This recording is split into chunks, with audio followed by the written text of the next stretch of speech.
শুভ সকাল বন্ধুরা, দিদির রান্নাঘর ব্লগ চ্যানেলে সবাইকে স্বাগত। আজ সকাল সকাল ব্লগটা শুরু করলাম। দেখো, কালকে তো দেখছিলে যে খড়ের পালা দেওয়া হচ্ছিল, তো অর্ধেকটা পরিমাণ হয়েছিল।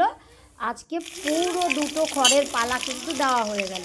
গরু ওদিকে কাড়ি খাচ্ছে। সকাল সকাল আমাদের আজকে রান্না হচ্ছে কাতলা মাছ। কাতলা মাছের কালিয়া হবে আর হবে কাতলা মাছের ভাজা। তার সঙ্গে থাকছে খোকা ইলিশ। এই খোকা ইলিশ হবে বেগুন দিয়ে। তারপর হচ্ছে জমিয়ে খাওয়া দাওয়া হবে। এই প্রত্যেকটা রেসিপি আমার দিদির রান্নাঘর চ্যানেলে দেওয়া আছে। ফাইনালি দেখো, খোকা ইলিশ, ছোট মাছের চচ্চড়ি আর ইলিশ বেগুন, ছোট মাছের চচ্চড়িও হয়েছে। খেয়ে দিয়ে ব্যাস সারা রাত করবা। মন্দিরে দেখো আজকে কিন্তু রঙের সাথে এটা কি লাগাও চিকচিক করে যে অধিবাসের দিন থেকে আমাদের হচ্ছে এই যে চিকচিক করতেছে সুন্দর। তো মন্দিরে কারিগর কাকা অলরেডি আজকে চলে আসছে একদম সকাল সকাল। আর এদিকে দেখো ঠাকুরগুলো তো এর আগে দেখিয়েছিলাম তোমাদের শুকোতে দিয়েছে। আজকে দেখো ফাইনালি ঠাকুরগুলো রং দিতে শুরু করে দিয়েছে। ফাইনালি দেখো কারিগর কাকা কিন্তু একটা ঠাকুর অলরেডি অর্ধেকটা রং করা হয়ে গেছে। দেখতেই পাচ্ছ কত রকমের রং কিন্তু গুলে নিয়েছে। আর বাকি ঠাকুরগুলো অপেক্ষায় আছে কখন রং করা হবে, তাই না? ঠাকুরগুলো না, আমিও দেখো আছি যে কখন সবগুলো ঠাকুর প্যান্ডেল হয়ে গেছে।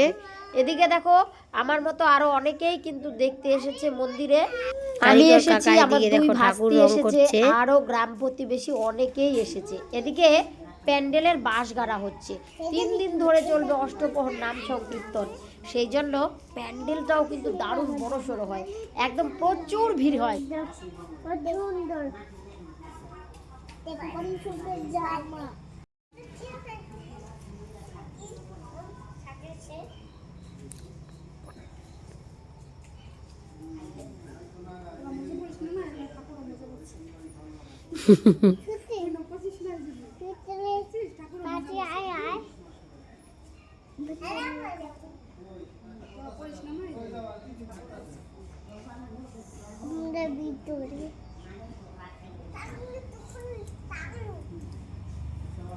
আমরা ভিতরে দেখো দেখতেছি।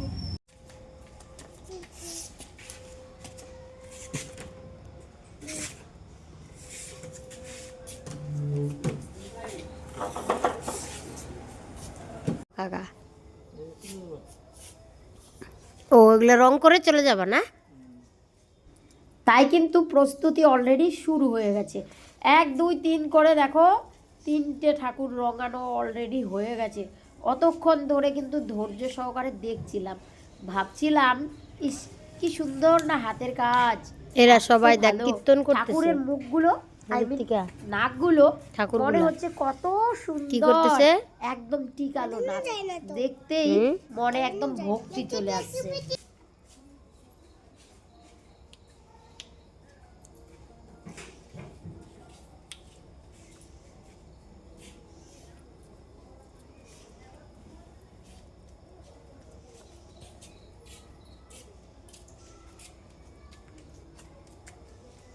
কি আর ফটো তুলে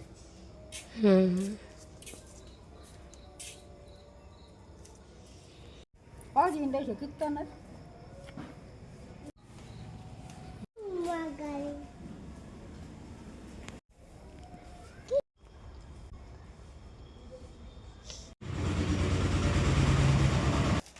এদিকে দেখো প্যান্ডেল কাকুও কিন্তু এদিকে প্যান্ডেল একটু একটু করে লাগাতে শুরু করে দিয়েছে। আগামীকালই তো দিবা, সেই জন্য তোর জোরে চলছিল আয়োজন। ফাইনালি দেখো উপরটা কিন্তু উপরের ছাদটা প্যান্ডেল করা হয়েও গেছে। আর এক কাকু এদিকে হচ্ছে করে দিচ্ছে। আর এই হচ্ছে আমাদের পুরনো বটগাছ, আমাদের জন্মের আগে আমাদের গ্রামের এই পুরনো বটগাছ। এদিক দিয়ে আমাদের বাড়ির রাস্তা। ফাইনালি দেখো কতটা প্যান্ডেল করা হয়েছে। এখানে গোপাল ভাই দেখো হেল্প করছে কারিগর কাকাকে। এই গোপাল ভাই যেদিকে ঠাকুর দেখো কত দূর রঙানো হলো। প্রচুর মন, যে কোনো কাজে গোপাল ভাইকে পাওয়াই যায়। তো গোপাল ভাই কিন্তু এদিকে সব কাজ দেখো হাতে হাতে। ভালোই তো দেরি লাগে গো কাকা, না? এইগুলা কুটি কাটি কাজ তো, ওই জন্য অনেক দেরি লাগে।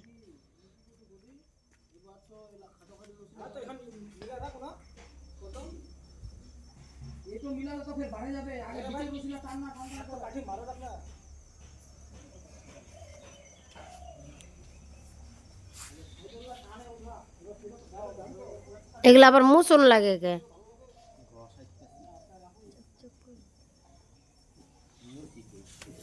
নিত্যলো ঠাউরটা আকাশ পাতাল তফাৎ। যত বসবে ঠাউর তত গ্লেস মারে। এইটাও গৌর নিতাই। এই দুইটা একটা নিয়েছেন একটা দেশে অদ্বৈত শ্রীনিবাস গদাধর। গদাধর। তা এডি কে নাম থায় আর না কে? পাঁচটা তো নাম আর গিলা থায় না কে? হনুমান।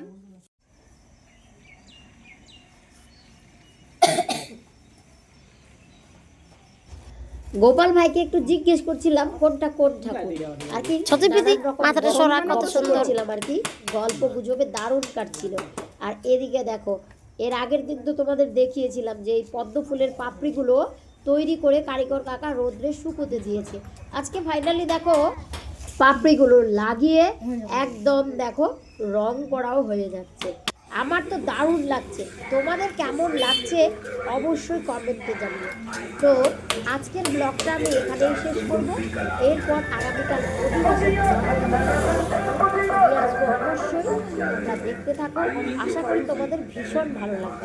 সম্পূর্ণ ভিডিওটা দেখে ভালো লাগে রাধার নাকটা কত সুন্দর, পাশে এমন থেকে যদি নতুন মানুষের নতুন নাক ভিডিও থাকতো, পেতে এই মানুষ উড়াইল হয়ে গেল। দেখা হবে পরের ব্লগে।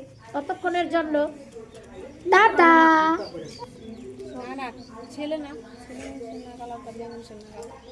নাকটা কত সুন্দর।